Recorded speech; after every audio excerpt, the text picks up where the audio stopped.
massacre de 60 presos em Manaus nos dias 1 e 2 de janeiro de 2017 reacendeu o debate sobre a população carcerária brasileira. Para começar a tratar das questões de fundo desse debate, de premissas e dados falsos, relembro aqui um trechinho do meu vídeo de 4 de agosto de 2015, intitulado "Esquerdistas mentem sobre população carcerária do Brasil". Temos a terceira população carcerária do mundo. Terceira população carcerária do mundo. Nós temos uma população carcerária que proporcionalmente é a segunda do mundo. Proporcionalmente é a segunda do mundo. Quando o Brasil já tem, proporcionalmente, a maior população carcerária do mundo.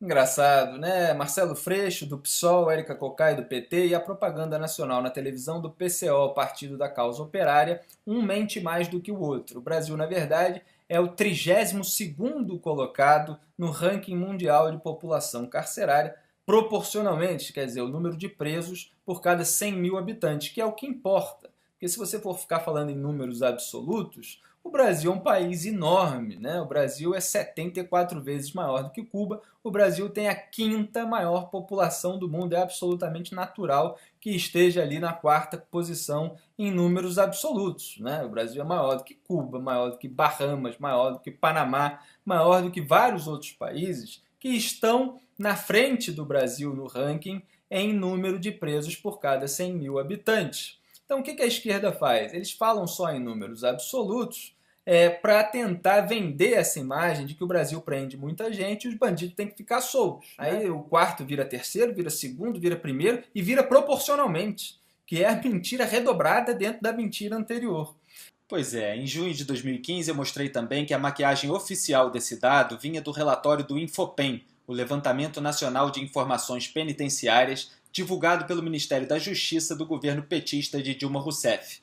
Em pleno período de discussão sobre a redução da maioridade penal, quando interessava ao PT pintar um quadro de inviabilidade do aumento do número de detentos, já que os petistas eram contra a prisão de delinquentes de 16 e 17 anos, o então ministro da Justiça, José Eduardo Cardoso, aquele mesmo que defendeu Dilma no processo de impeachment, conseguiu emplacar na imprensa essa história de que o Brasil tem a 4ª maior população carcerária do mundo. Com um detalhe, o Infopem fazia os dados absolutos se passarem por relativos, proporcionais. Qual era o truque? Ele fazia um recorte. Pegava apenas os países com população prisional acima de cerca de 72 milhões de presos. E então mostrava a taxa de cada um desses 20 países, a taxa prisional para cada 100 mil habitantes. O relatório dizia assim: cotejada a taxa de aprisionamento desses países, constata-se que, em termos relativos, a população prisional brasileira também é a 4ª maior. Somente os Estados Unidos, a Rússia e a Tailândia têm um contingente prisional mais elevado.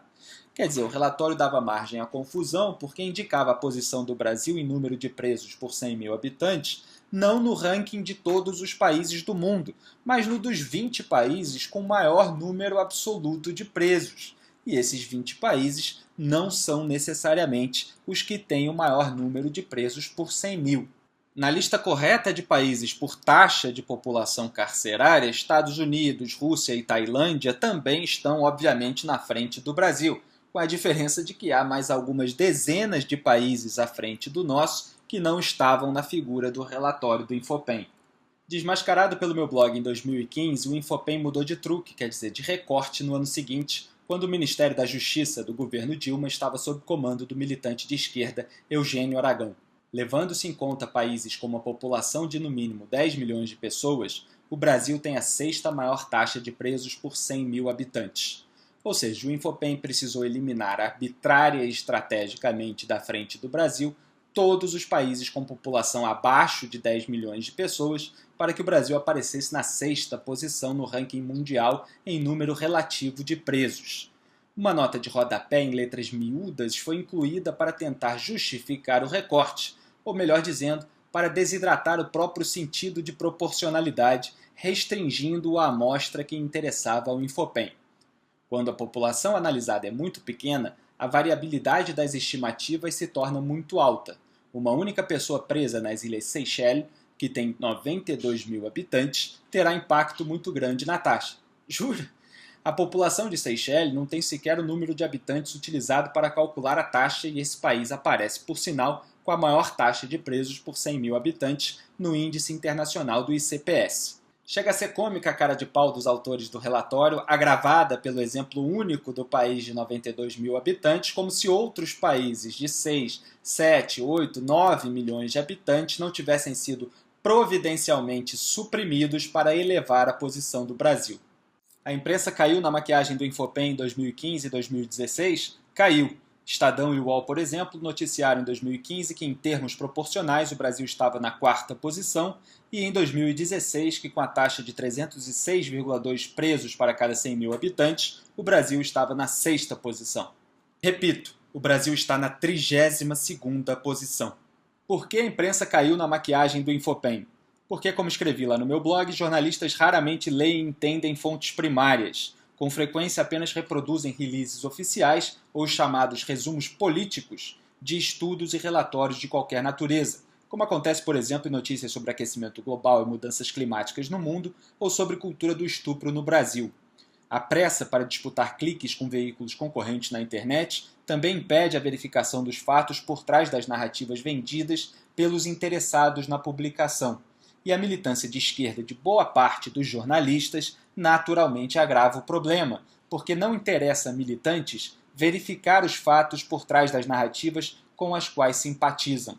O resultado é um debate público histérico, carregado de posições inflamadas baseadas em premissas e dados falsos.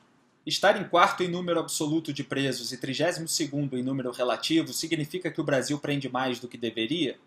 Não. Nem o fato de o Brasil ter uma taxa de encarceramento maior do que a taxa mundial de 144 presos por 100 mil habitantes significa que o nosso país prende mais do que deveria.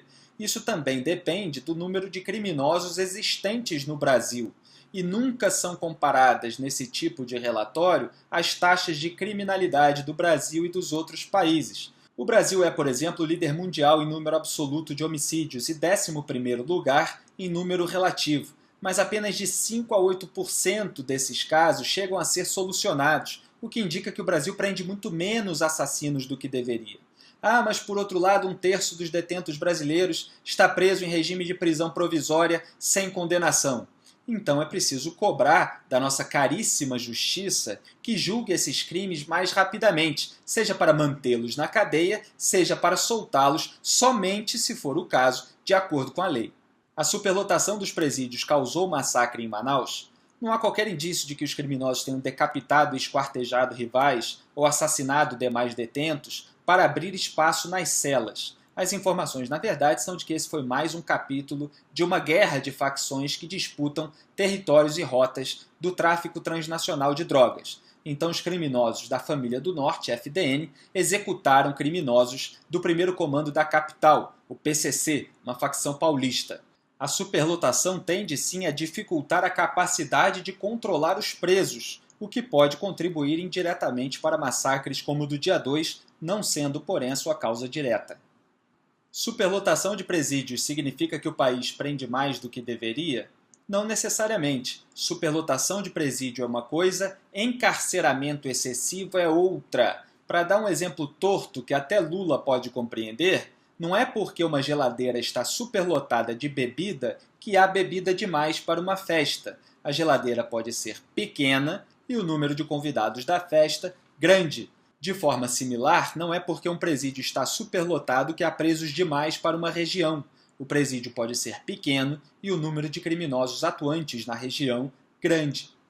A confusão proposital ou irracional entre superlotação de presídio e encarceramento excessivo serve apenas àqueles que têm interesse em abrandar determinadas penas, legalizar determinados crimes, principalmente aqueles que envolvem drogas, soltar e manter bandidos soltos e oposar de seus defensores afetando preocupação com os pobres, embora sejam as pessoas de baixa renda as maiores vítimas dos bandidos, já que não têm dinheiro para pagar condomínio fechado, escoltas, blindagens e demais meios de proteção e segurança para si e suas famílias. O Brasil precisa tomar cuidado com essas pessoas interessadas em se aproveitar da confusão para alcançar objetivos que só trariam mais problemas para os cidadãos de bem que respeitam a lei.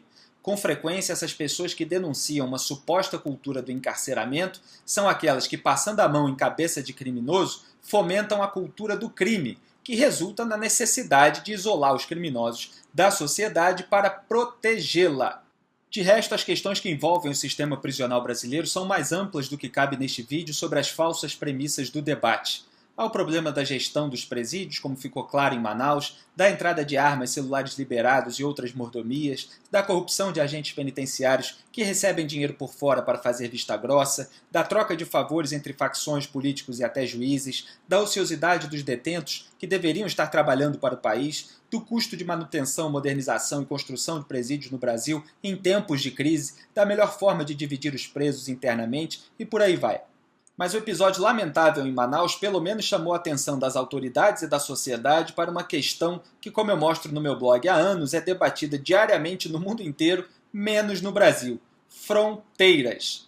A vigilância nas fronteiras diminuiu nos últimos 10 anos, como mostrou uma reportagem do Valor desse dia 5 de janeiro. O crescimento de organizações criminosas brasileiras que traficam drogas e armas nas fronteiras com países da América do Sul ocorreu, ao menos nos últimos 10 anos, na medida em que o governo federal relaxou a fiscalização em pontos estratégicos. E que governo federal era esse que estava no poder nos últimos 10 anos? Do PT. A Polícia Federal tem apenas 200 homens no Amazonas que policiam toda a fronteira com Colômbia e Peru, dois dos maiores produtores de cocaína do mundo. Agentes e delegados da PF com anos de experiência no combate ao narcotráfico relataram ao Valor que os postos próximos às fronteiras estão sucateados ou desativados.